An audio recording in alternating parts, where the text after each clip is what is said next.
is a food which discriminates a folk. You have to go with the hands together in a common way. Commonly, they will dip the food in the sauce. Together, they will take in the mouth in a common way. When we have that, we are going somewhere. Common Man's Party has come out in about 3 months now. Somebody whispered to me that that party you see is a formation of Mzee. Common Man's Party is a birth child of the Uganda Economic Party. Uganda Economic Party was founded in 2004. Tugume is a witness. Even if he's in field, but he's a witness. Just as Martha Karua is a witness in the case of Uganda. That man saw us when we went to Nambola in 2006 for presidency, when I was contesting as a president in the Uganda Economic Party. I went to Parliament in 2012. You can know that the party has taken over 20 years today. So when you see it molting, how do you call what's molting?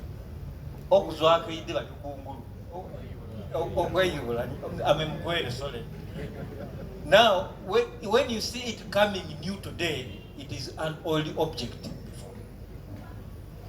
Uganda Economic Party decided to change the name to suit the interests today. Like a woman who puts on a dress and eventually puts on a gomez. This is the same woman, but she is now in a different form. So that is the Common Man's Party. Nobody has ever come with a coin that, please, I'm buying this party. If somebody comes to your home and buys a cow and slaughters it from there, can he give you a share? You buy it. Why am I here? Because I didn't sell a party can't be sold.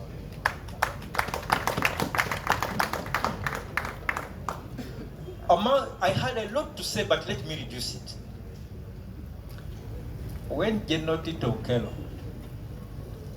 toppled Obote, he went to Zaire to meet Mobutu. At that time it was called Zaire.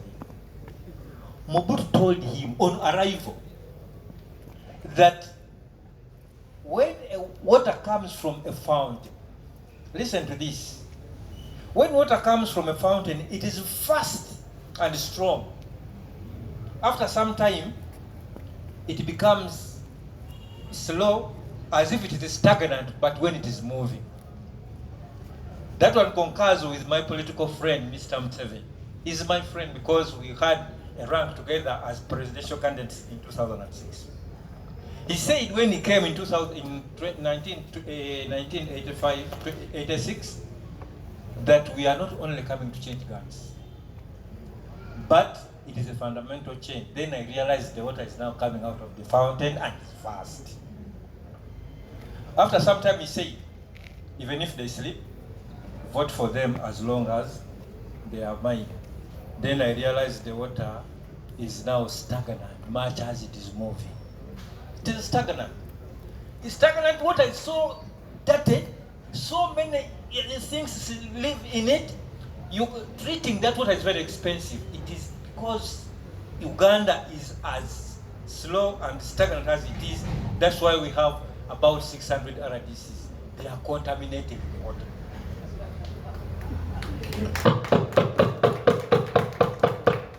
The flies, the frogs, every bad item is in that stagnant water. Treating it is very expensive. Ugandans are paying a lot of tax because they want to treat the water which is stagnant. Now here we are. I'm calling upon every Ugandan, wherever you are, come, we join hands, we form a new fountain in the moving water. then we shall have a Uganda we want today. I'm so grateful that we have a team. The team which has come to give an example of how we can make the stagnant water move. Uganda is for everybody. Whatever belongs to everybody belongs to nobody. Nobody should come up and say, it is me, it is us, nobody else.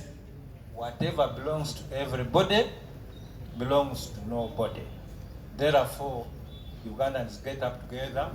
I will not have much to say. I will say it next time when we launch. This time was not for me, it was for the president, but because I have to say something, that's why I said, I'm mugwere, ndi mugwere. Agenda okula olugwere wanika ku mukono sigamba nti oba kale mwebale.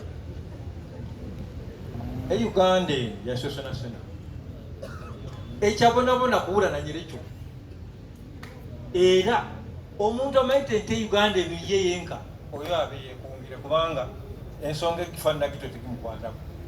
Naye kino singa tuyikirirya nti owuyita okubulya tuliise engalo gyona mulundi gumu nomega owuyita n'okukwata kusakusa bonabona n'engalo gyona kaisi nomigamu ekituli kye beta bati kiru kai enoga mulugano kaisi no seno shodo noteko mulwano mira engalo nga gikoleiramu kyovandi kweta bana byafuzi mwena jemuli muize tukoleramu. We have one problem sona kamba kobere ku kino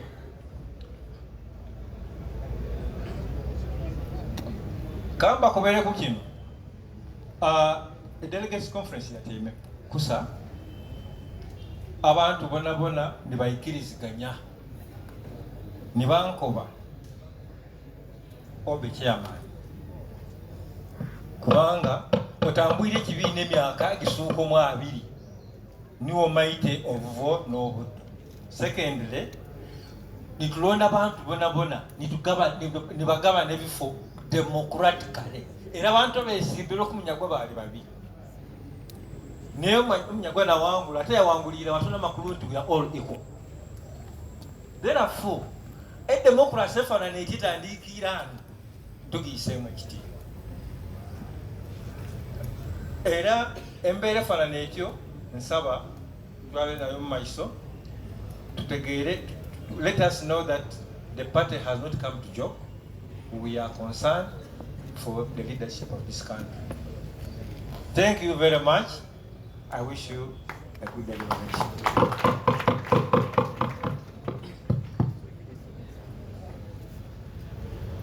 Mr. Chairman, you lead the president and go back in the tent. Yes, the entire team.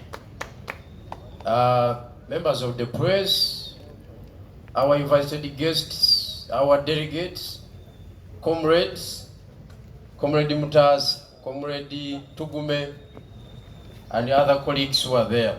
Mwebali nyo kujia mwebali dala. Tuina administrative announcements intono nyo. Esooka kadi yaffe egenda kufaanana bwetu era weeri. Nsaba mpeko addamu eyo. Kadi yaffe egenda kufaanana bwetu era weeri oba ogyagala egula 2,000 zokka. Ojja kuba ogenda nayo bwetyo bwefaanana nungi nnyo ezze kujjako NRM government. Akabonero kaffe akali official ka Lusaniya ng'etubagambye Lusaniya. Kano ke kabonero akagenda okubeera ku ballot kumwe abagenda okwesimbirako ku kibiina kino ngazi bwengenda okukyesimbirako nga president waffe bagenda okukyesimbirako. Abantu bonna tusaba mutiikinge Olusaniya luno kubanga lutukuziza lulese n'entalo mu nsi yonna. Abantu bakolerera kulya mu nsi yonna okuva ku Donald Trump okutuuka ku General Museveni kulya kwe kubasumbuwa. Ekyo nkimaze. Ekyokubiri, Tuina logo yaffe ya Lusaniya nga lutudde mu Uganda ng'emutulaba wano. Sub-region zonna ezikola Uganda weziri wano. Era ffe tulina theory egamba nti buli sub-region erieko. Buli sub-region ekola ki? Erieko. Kubanga bannayi akapeeya kali Busoga kalinga akalogo obuloge naye nga gavumenti weeri. Busoga tesobola kutuuka ku Lusaniya lwa Uganda. Tesobola kutuuka. Kati General Museveni kyabadde ng'akola alondobayo muntu omu n'agabu yajja kubeera agenti wange n'amusikayo najja n'amuwa ofiisi ekifaananyi ekiraga nti eri yonna kirikiriya mujje mu Busoga mulabe akapeeya akagenda mu maaso. Kali kennyini akaliko neki akaliko n'obusammuka. So tusaba kati emphasizing nga Secretary General muwagire ekintu kino.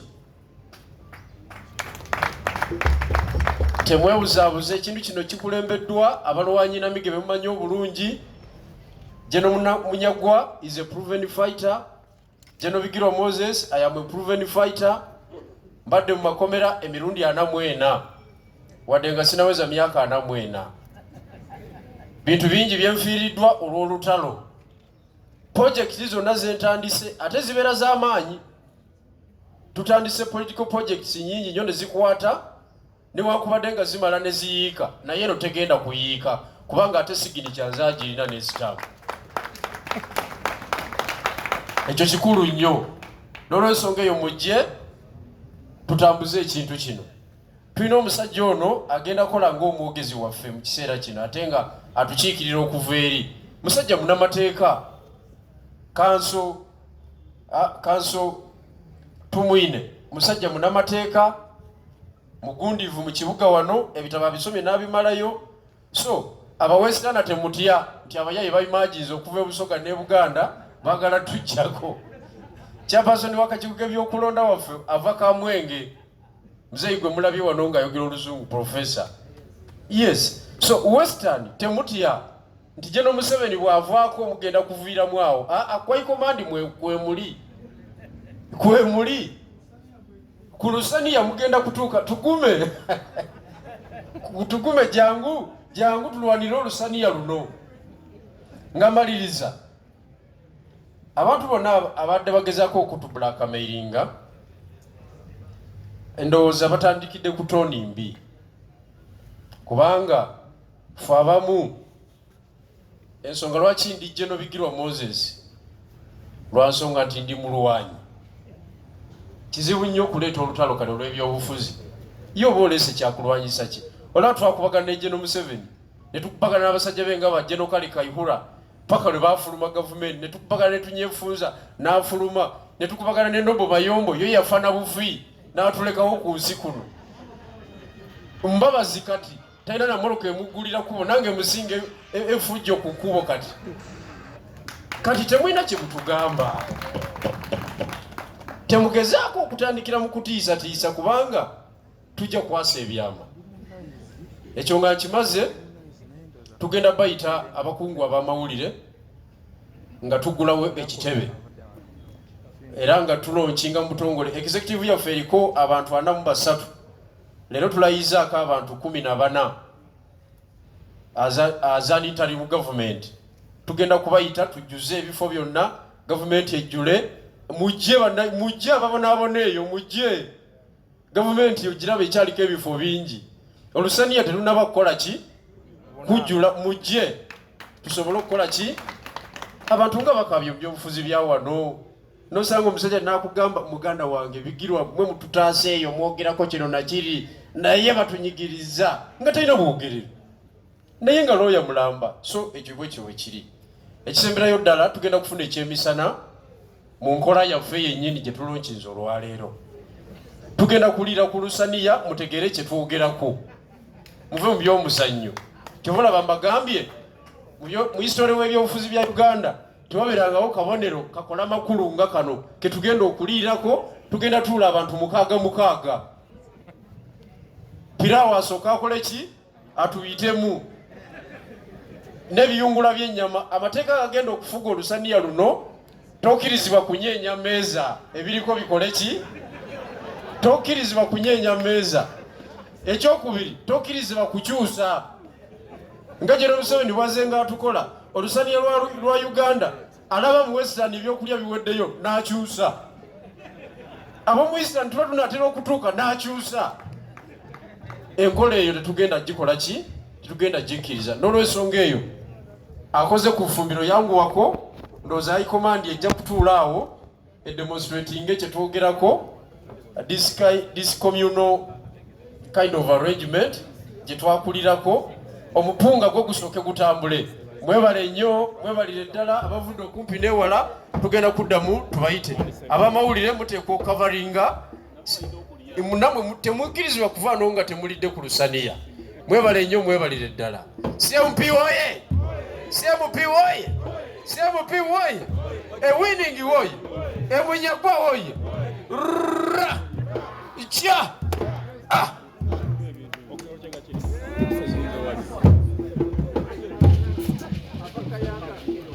Kale MC jakuwa nukatulia. Kale tuli ku demonstratinga